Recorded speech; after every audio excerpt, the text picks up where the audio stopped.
시편 116편 1절에서 19절까지입니다. 시편 116편은 환난 중에 하나님 앞에 부르짖었더니 하나님께서 응답하셨고 그 응답의 은혜 앞에서 감사와 찬양을 드리며 하나님 앞에 내가 소원을 갚는 삶을 살겠다. 이것이 바로 시편 116편의 내용입니다. 시인은 대단히 많은 일을 겪었던 사람입니다. 사망의 줄이 자기를 두르는 것 같은 깊은 수월, 무덤 속에 있는 것 같은 희망이 끊어지는 그런 순간에도 그는 무너지지 아니하고 하나님 앞에 기도했고 하나님 앞에 맡겼고 하나님은 그의 간구를 들으셨다. 1절에 보면 여호와께서 내 음성과 내 간구를 들으심으로 내가 그를 사랑하는도다. 내가 주님을 사랑합니다. 왜냐하면 주님은 내 음성과 간구를 들으심으로 내가 고난 가운데 있을 때 내 기도를 응답하셨기 때문입니다. 우리가 믿는 하나님은 우리의 기도에 귀를 기울이시는 하나님이십니다. 시인은 큰 어려움을 겪었지만 그 어려움으로 말미암아 좌절하지 아니하고 하나님을 바라보며 구했습니다. 그때 하나님은 들으시고 응답하시고 구원하여 주셨습니다. 그래서 이런 기도의 경험을 했던 이 시인은 2절에 보면 이렇게 결심합니다. 내가 평생에 기도하리로다. 이것은 정말 잘하는 결심입니다. 우리가 예수 믿는 시간이 길지 않습니다. 살아있을 동안입니다. 그것도 무릎을 꿇어 기도할 힘이 있을 때는 몇 날이 되겠습니까? 그런데 그런 날들을 그냥 다 지나쳐버리고 그냥 눈곱 띄는 것으로 하루를 시작하고 피곤해 지친 몸으로 아무 생각 없이 들어눕는 것으로 하루를 끝내고 그렇게 생각 없이 산다면 삶이 무슨 의미가 있습니까? 시인처럼 나는 기도하고 살리라. 나는 평생 기도의 사람으로 살리라. 왜냐하면 내 기도를 들으시기 때문에 나는 하나님이 나와 함께 하신다는 사실을 나는 알기 때문에 나는 결정한다. 우리가 신앙생활하면서 결정하려면 이런 단순한 결정을 해야 됩니다. 신앙생활은 복잡한 게 아닙니다. 제자 훈련 받고 성경 공부하고 그저 무지무지하게 다양하게 적용하고 그런 게 아니에요. 신앙생활은 말씀 묵상하고 기도하는 생활이에요. 다른 것은 다 부수적인 겁니다. 인생살이도 가장 중요한 것은 대화하는 거 아닙니까? 또 대화할 때 가장 기본이 뭡니까? 상대방의 말을 듣는 겁니다. 대학교에서 강의를 할 때 요즘에는 학생들 질문 그 다음에 교수의 그 강의가 몇 프로인지 아주 정확하게 데이터를 뽑을 수 있어요.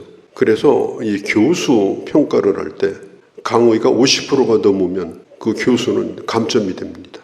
수업을 듣는 학생들과 충분한 문답이 있고 질문을 받고 질문을 답하면서 그 주제를 풀어가는 강의를 하지 않으면 요즘에는 교수 감점을 당해요. 지금 세상 학문도 그렇습니다. 우리가 하나님 앞에 나와서 기도한다는 것은 하나님의 말씀을 듣는 것을 전제로 하는 것입니다. 우리가 하나님으로부터 이 듣는다는 거, 이 듣는 훈련이 굉장히 중요합니다. 들어야 할 말이 생기는 거예요. 들어야 그분의 뜻이 무엇인지를 알 수가 있는 거예요. 사실 들으면 구체적으로 뭘 얘기해야 될까 그 핵심과 중심을 알 수가 있습니다. 그래서 하나님의 말씀을 먼저 듣고 그 다음 충분히 이해하고 그리고 그 말씀을 가지고 기도하는 거예요. 어떤 사람은 말씀 들어놓고 실컷 그냥 자기에게 떠들다가 하는 거예요. 그럼 골방에서 혼자 기도하면 돼요. 상대방의 얘기를 들어놓고 대화를 해야지. 자기 속에 있는 것만 토하듯이 토해놓고 가버리는 건 기도가 아닙니다. 들은 말씀을 조용히 묵상하고 생각하고 그 말씀 앞에 내가 어떻게 응답해야 되는지 어떻게 구체적으로 살아야 되는지 그런 것들을 깊이 묵상하면서 하나님 앞에 가까이 나가는 그런 기도가 필요한 겁니다. 어떤 대책이 있는 것이 아니라더라도 하나님의 말씀을 듣는 것만으로 해도 벌써 내 마음에 기도가 일어나는 거예요. 하나님이 그 기도를 받으시는 겁니다. 들으시는 하나님이십니다. 이 선교에 있어서 주의 일을 하는 데 있어서도 이 기도가 굉장히 중요합니다. 저는 교회 개척을 하기 전에 기도원에 가서 금식을 했습니다.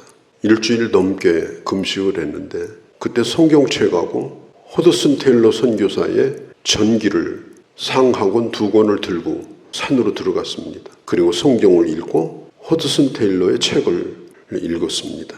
허드슨 테일러의 선교의 정신, 하나님의 일을 하는 사역의 정신은 간단합니다. 모든 것은 무릎의 힘으로 하라. 사람의 도움을 구하기 전에, 사람의 도움을 요청하기 전에 먼저 해야 될 일은 하나님의 도움을 구하는 것이다. 그러면 하나님께서 사람의 마음을 열어주시고 환경을 열어주신다. 이걸 이제 페이스 미션이라고 합니다. 또 라틴어로는 미시오 데오라고 말합니다. 하나님의 선교. 저는 이제 그 책을 읽고 내려와서 내가 내 사역에 꼭 내가 적용을 해야 되겠다. 내가 하나님의 일을 기도로 해야 되겠다. 하나님 앞에 엎드려야 되겠다. 이 허드슨 테일러의 이 중국 내지 이 선교의 모토인데 이게 유럽에서 생겨난 말이고 허드슨 테일러는 영국 사람입니다. 근데 그의 정신이 뭐냐면 재정과 인력 또 사역의 방향을 하나님 앞에 기도하며 구하라. 또 필요를 사람에게 강하게 호소하기보다는 하나님께 강하게 호소하라. 또 선교사의 고정급여보다는 선교사는 하나님의 공급하심을 기대하라. 또 사역을 과장하거나 그것을 부풀려서 홍보하지 말라. 허드슨 테일러의 정신을 물려받은 지금 그 선교단체가 OMF 선교. 우리 교회에서도 그 선교사를 후원했고 또 우리 교회가 오래도록 그 집으로 사역을 했습니다. 대전에 그 손자가 왔을 때도 그를 만나러 간 적이 있었습니다. 근데 저는 이 하나님의 선교의 정신, 오직 하나님의 일은 기도로 해야 된다. 어떤 경우가 있어도 사람에게 손을 벌리면 안 된다. 내가 하는 일을 과장하거나 그것을 홍보하려고 하지 말라. 이제 그걸 머릿속에 담고 이제 교회 개척을 했는데 죽을 고생을 했습니다. 아무리 가까운 사람도 도와달라고 해야 조금 도와주지 입을 안 열면 안 도와줘요. 아무리 기도해도 안 도와주더라고.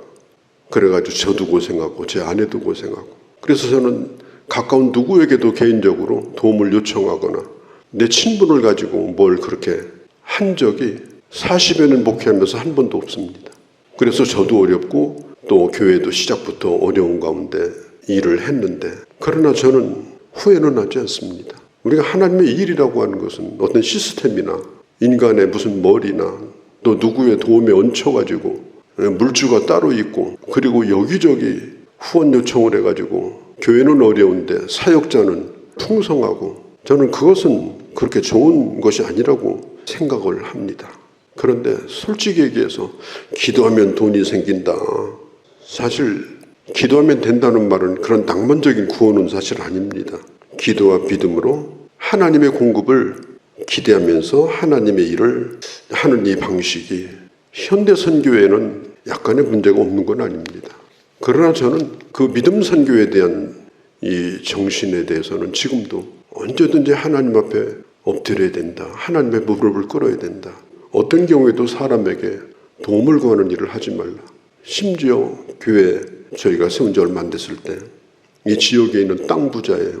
근데 얼마나 저를 개인적으로 좋아했던지 어디든지 점 찍으면 이 지역에 땅을 주겠다고도 했어요.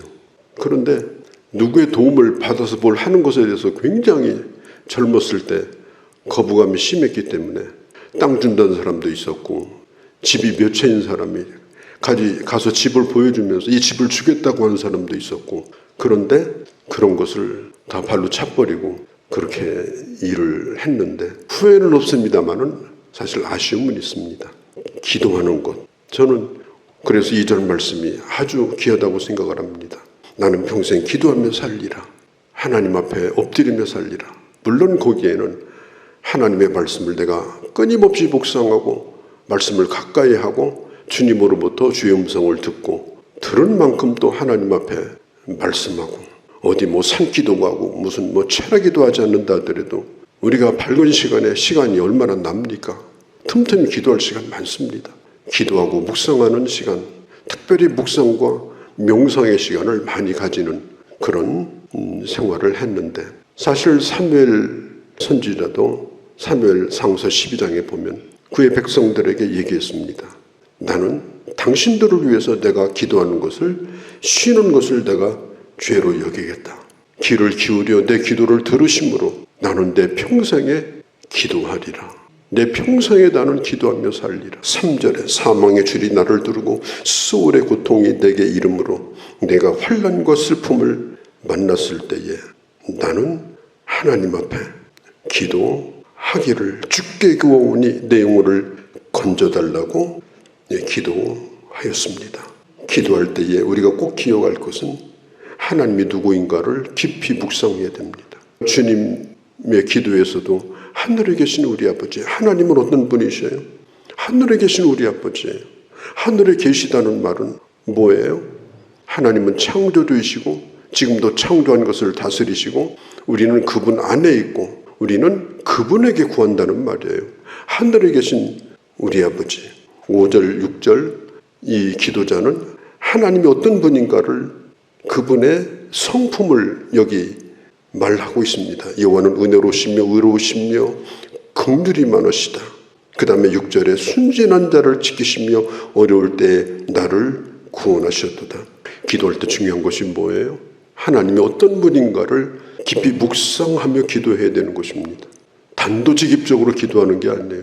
주시옵소서만 구하는 게 아니에요. 사실 내가 구하는 그분이 어떤 분인가를 안다면 이미 구할 것까지 아시는 분이기 때문에 우리가 기도하는 태도 자체가 완전히 달라질 수가 있습니다. 특별히 여호와께서는 순진한 자를 지키십니다. 이 순진하다는 말을 나쁜 말로 말하면 어린아이 같고 유치하다는 것, 무지하다는 말이기도 하죠. 그러나 좋은 편으로 말하면 하나님의 도움 없이는 꼼짝도 할 수 없는 그런 절실한 마음을 가지고 순진한 기도를 하는 것. 어린아이처럼 주님밖에 없으며 주님 외에는 기댈 데가 없는 그런 어린아이 같은 마음을 가지고 하나님 앞에 구한다. 7절에 내 영혼아 평안함으로 돌아갈지어다. 여호와께서 너를 후대하심이로다. 오늘 기도자는 기도하면서 말합니다. 내 영혼아 평안히 돌아가라. 우리 예수님도 도움이 필요하여 온 사람에게 주님은 그 끝에 붙인 말씀이 이 말씀이었습니다. 평안히 돌아가라. 우리가 하나님 앞에 기도할 때 하나님은 먼저 우리에게 평안을 주십니다. 문제가 더 해결되지 않아도, 상황이 바뀌지 않아도 기도의 응답으로 먼저 평안의 선물을 우리에게 주십니다. 그래서 다시 숨을 쉴 수 있게 되는 겁니다. 빌보서 4장 6절 7절에 아무것도 염려하지 말고 다만 모든 것에 너의 기도와 간구로 너의 쓸 것을 하나님 앞에 구하라. 그러면 하나님의 평강이 예수 그리스도 안에서 너의 생각을 지켜주실 것이다. 우리가 기도할 때 하나님의 응답이 뭐예요? 우리에게 평안을 주시는 거예요. 그리고 우리 생각을 지켜주셔요. 염려하며 기도하고 기도 끝나고 염려하며 나가고 그게 기도가 아닙니다. 이 기도자는 이렇게 기도합니다. 기도하고 나서 뭐라고 그래요? 평안히 돌아갈지어다. 왜? 다 맡기고 가는 거예요. 사는 것도 죽는 것도 완전히 맡기고 상황이 변하지 않아도 기도한 사람은 맡기는 겁니다. 그리고 스스로 말합니다. 평안히 돌아갈지어다. 8절에 주께서 내 영혼을 사망에서 내 눈을 눈물에서 내 발을 넘어짐에서 건지셨나이다. 우리 인생은 특별히 눈물바다를 항해하는 것 같습니다. 슬픈 일이 많습니다. 그래서 다윗은 하나님 내 눈물을 주의 병에 담으소서. 내가 얼마나 주 앞에 나와서 많은 눈물을 흘렸는지 주님이 기억해달라고. 오늘 이 신두 8절에 내 눈을 눈물에서 건져 주셨나이다. 9절에 내가 생명 있는 땅에서 여호와 앞에서 행하리로다. 생명 있는 땅에서가 뭐예요? 내가 지금 살아있다는 겁니다. 살아있는 것이 기회입니다. 하나님의 말씀을 들을 기회고 기도할 기회고 하나님의 뜻을 행할 기회입니다. 살아있는 자가 죽은 자보다 나은 이유가 뭡니까? 기회가 있기 때문에 그렇습니다. 여호와 앞에서 행하리로다. 이 행하리로다 하는 이 말은 사명을 가르쳐요. 살아있는 것이 사명입니다. 그냥 생명만 연장되는 게 아니에요. 11절에 내가 놀라서 이르기를 모든 사람이 거짓말쟁이라 하였도다. 다 거짓말 같고 다 속이는 것 같았습니다. 그러나 하나님은 로마서 3장 4절에 있는 것처럼 하나님은 참되시다 할지어다.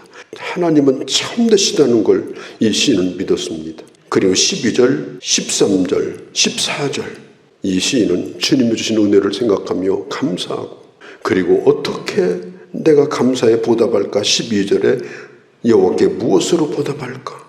은혜를 받은 사람의 마음, 은혜를 아는 사람의 마음은 뭡니까? 어떻게 하나님 은혜를 보답할까를 생각하는 겁니다. 나를 구원하신 구원의 잔을 높이 들고 주님 앞에 영광을 돌리면서, 주님 어떻게 이 은혜를 내가 갚을 수 있겠습니까? 14절에 내가 하나님 앞에 어려울 때 드렸던 그 소원을 나는 결코 잊어버리지 않겠습니다. 15절에 그의 경건한 자들의 죽음은 여호와께서 보시기에 기중한 것이로다. 사람들은 나의 죽음에 관심이 없을 수 있어요. 나한 사람이 이 세상에서 사람들 누가 관심 있겠습니까?